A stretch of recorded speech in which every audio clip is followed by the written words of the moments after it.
Hey, what's happening, all you villains out there? I'm Duuz-Diz-Din, and I'm coming at you with another My Hero Academia chapter review. This time it's chapter 232, titled Superpowers and Quirks.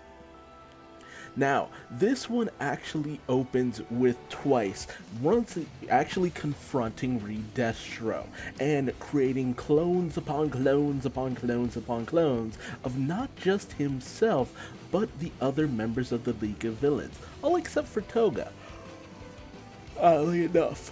But Destro actually mentions to Twice that, hey, there should have been guards downstairs. You must have a really powerful super ability. But, Twice ignores this. He makes sure to let the copies know, hey, you're all copies, it doesn't matter if you die or anything, just do what you need to do. And we actually see that the copies he makes of Tomura Shigaraki, Mr. Compress, and Dabi, have this weird kind of almost self-awareness. Like they very much act just like the real things. So that goes to show just how deep Twice's abilities actually are. Because they're really detailed and really good, just how interesting they are. It's almost like, I don't know if it's because Twice has spent so much time with the League of Villains or what, because even when it came to his Dabi clone from when they first joined up, Twice seemed to very much know Dabi to a certain degree. But, the Tomura Shigaraki one's just like, hey, don't make your leader in the assumption that he'll end up dying. Dabi's just like, whatever. And Mr. Compress one's just like, wait, if I'm a clone, then does that mean you're a clone as well? But then the Twices are just like, no, I'm totally real. No, I'm the real one. So we see that the fact that they still kind of think and maintain that, oh, I'm the real one. No, I'm the real one. That issue is still there.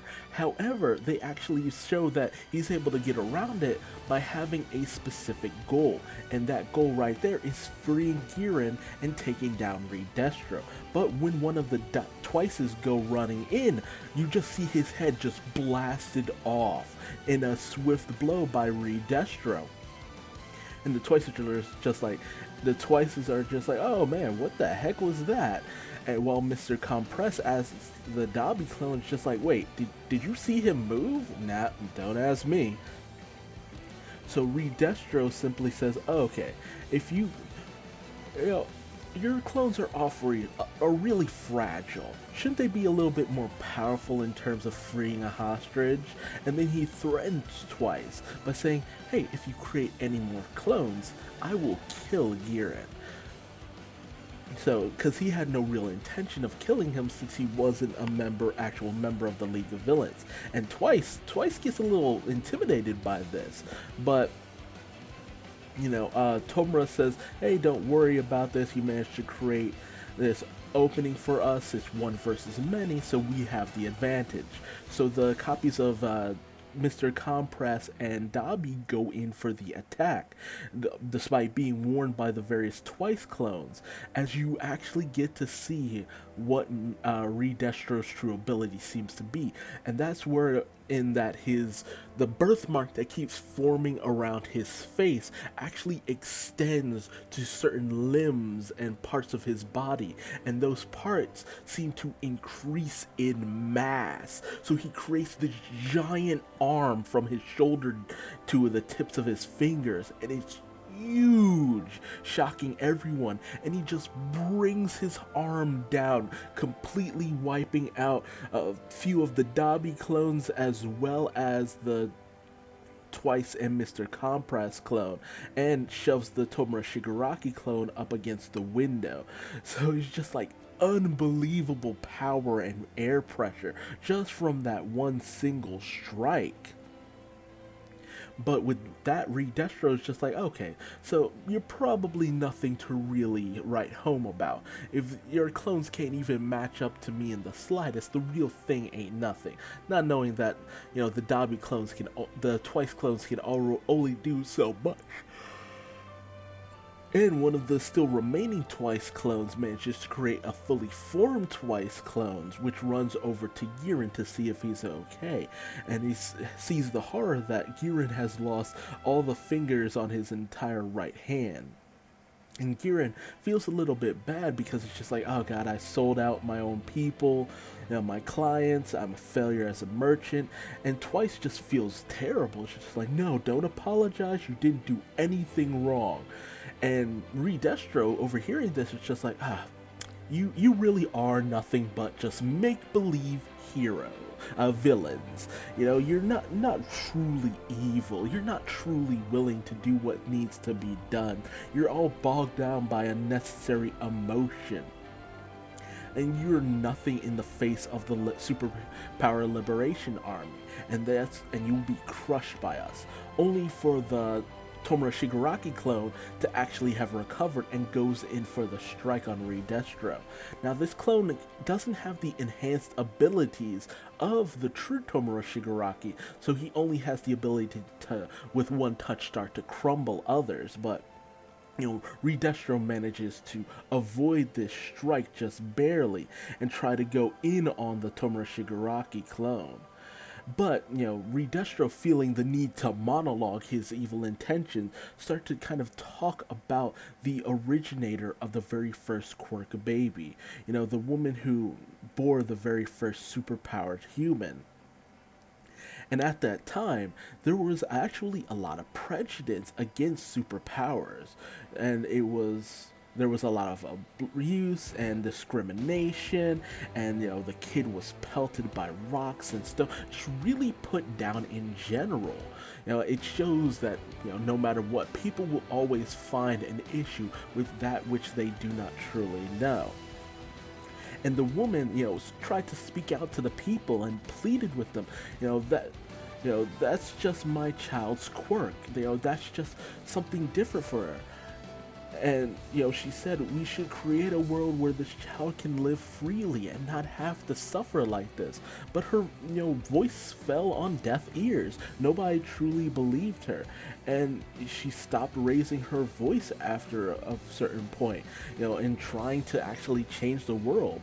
And ultimately, that was because, and she wasn't able to do anything more because she was killed by the anti-superpower faction, those who did not understand or felt that these superpowered abnormals, these mutants if you will, weren't worthy of living.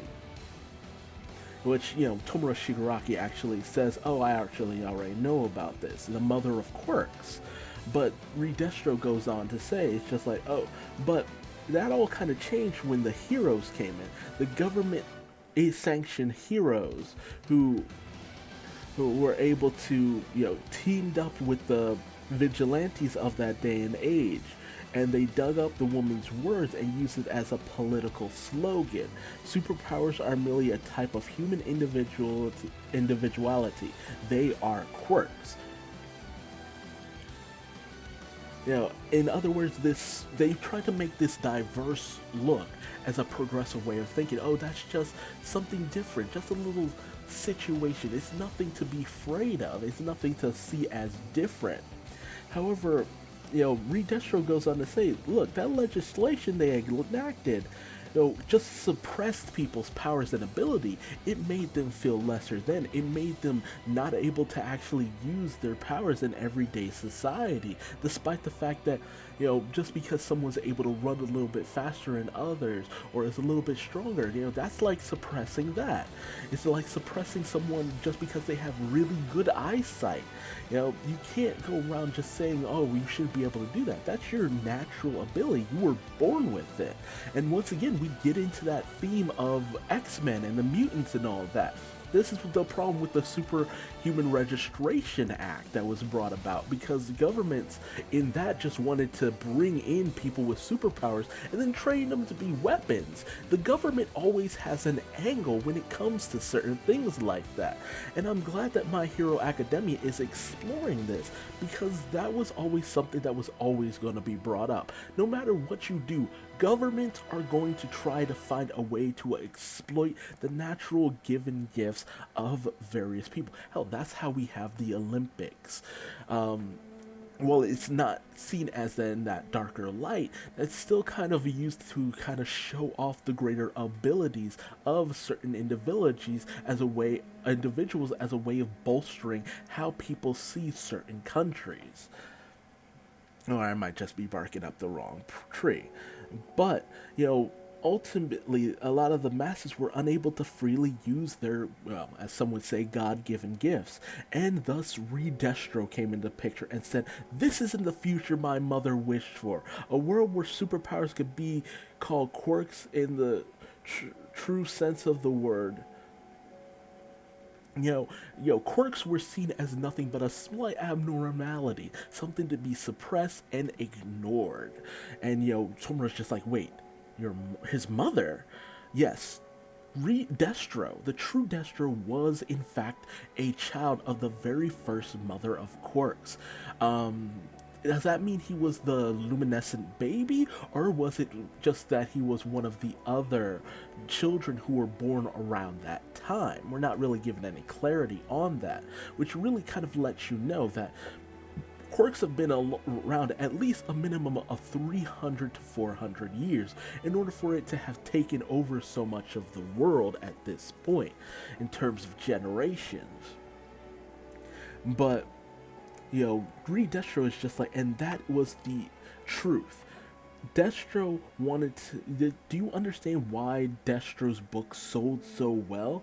It was because of the government oppression. There were those who fully understood that they were being oppressed by various governments and not able to actually just be themselves, to live in a world where they were just accepted for who they were, even when they weren't going around hurting people. Because in this day and age, you see it in My Hero Academia Illegals, where the crawler is just sliding around on the ground, just trying to get from one place to another, and he's pulled over by the police saying, "Oh, you can't be using your quirk like that." Why not? He wasn't harming anyone. He wasn't doing anything truly wrong. He was doing things to the best of his ability. It seems very heavy-handed. In this world where people just using their natural abilities seems to be so looked down upon. And we've come to find out Destro is just like, look, I am a descendant of the original Destro. I am an inheritor of his blood. I am an inheritor of his will. And a gang of street punks with no true history to their name, who want nothing but destruction, aren't better than us and shouldn't be the ones changing the world. Which, to a certain degree, he's right. These guys have no real need, no real want to see the world changed in any true way. It's anarchy for them, just destruction. That's the goal that ultimately Tomura Shigaraki settled on. And he's just like, yeah, but we have a purpose, we have a goal. We should be the ones changing the way the world views things, not people like the hero killer Stain, not people like All for One or anything like that. And certainly not the League of Villains, this scruffy gang of misfits. It should be those with destiny and purpose running things, which couldn't be further from the truth. Everyday people change the world all the time. Destro ultimately, just because he had the privilege of being one of the first, doesn't mean he was one of the best, and he knew how to do things better. But the Shigaraki clone ultimately says, "Hey, Twice, make a cushion for Girin. When I got splattered against the window, I saw him out of the corner of his eye." And Twice immediately realized who he's talking about. The real Tomura Shigaraki has made it to the tower. And he, the clone is just like, well, if knowing him as I do, he'll definitely touch the tower and bring the whole thing down.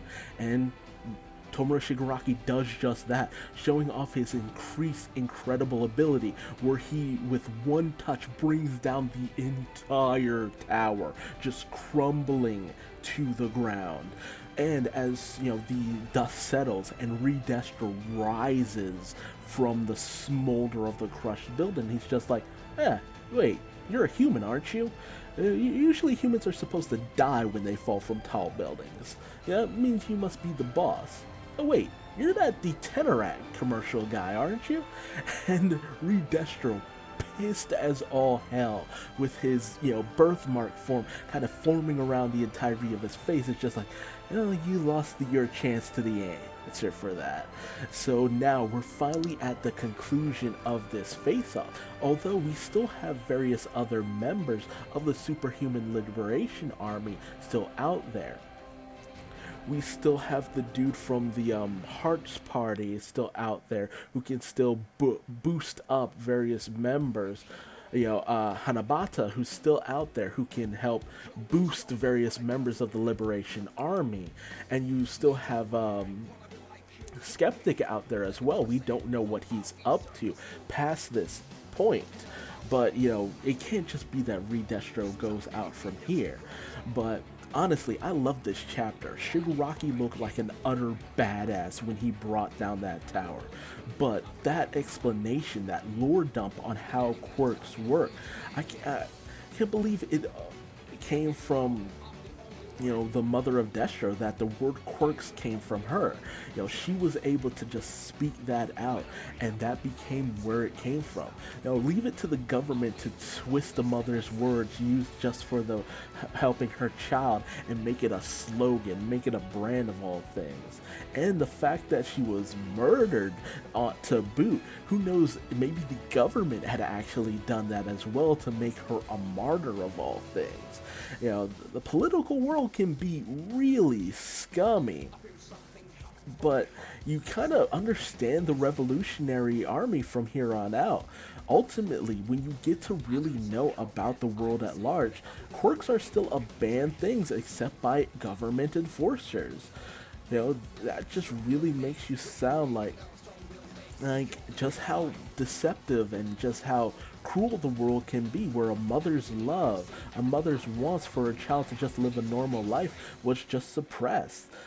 Telling people to just, hey, oh, they're normal, they just have these minor things called quirks, it really highlights, ultimately, it really just does nothing but highlight how different people are. Honestly, when you think about it, it doesn't sound all that bad for what the Liberation Army are doing. They don't want to just create anarchy, but they also don't want to create more cases like Toga. People who are, people who are creeped out by various differences, who will actually start to try to nurture them in a positive light rather than just suppress it, because Toga went out of control after a certain while. You should have much more proper regulations. That's how you get stuff like what Endeavor did. That's how you get people like the Hero Killer, who believes, it used to be more altruistic rather than the money. No, you should properly be going about these things, or at least not punishing people just because they didn't do things through the proper channel. If you help others, you shouldn't be punished for that.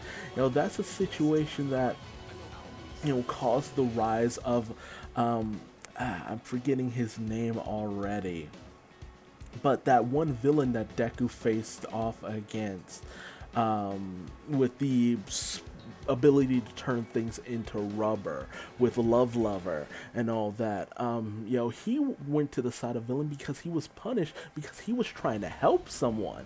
He shouldn't be, punished for doing something like that. And if I remember correctly, in certain cases, in certain countries, you can't really be punished for doing that because you were trying to help someone out. You weren't trying to actually knowingly cause harm. But honestly, a very good chapter to chew on and try to digest. Good stuff all around. Thank you, Horikoshi. You did a wonderful job with this chapter, and I'm really looking forward to seeing how things conclude and wrap up. But tell me your thoughts in the comment section below. What was your favorite part of this chapter? Did you care more about the situation with... How did you feel about Dabi twice creating all these various clones? How these clones were actually very personality driven and seemed to really just show that they were just completely encased in those characters. You couldn't really tell them apart from the real thing if you didn't know. Does that make you kind of think that Twice's ability is broken, or do you feel that that should just be the standard for him? And what do you think about Reed Destro's abilities? Not to mention this backstory. What are your opinions on that? Because I love having that. It saddens me that ultimately Reed Destro will probably end up dying, despite the fact that he has such a very deep and interesting lore and, legend and all that. It's going to be a shame to lose him, but a very interesting situation that I really can't wait to see more of. But again, definitely tell me your thoughts in the comment section below. How do you feel about everything that you've seen here? If you liked this video, feel free to leave me a like. If you didn't, feel free to leave me a dislike and tell me what I did wrong in the comment section below. Subscribe and hit the bell icon, that way you never miss out on another My Hero Academia chapter review. And if you want to find me on social media, just Google Duuz-Diz-Din. I'm everywhere, for better or for worse. And until the next video, just remember that, be it through legacy or just a need, what you do will always shape the future. Until next time, I'm Duuz-Diz-Din, and I'm going to bed. Bye-bye.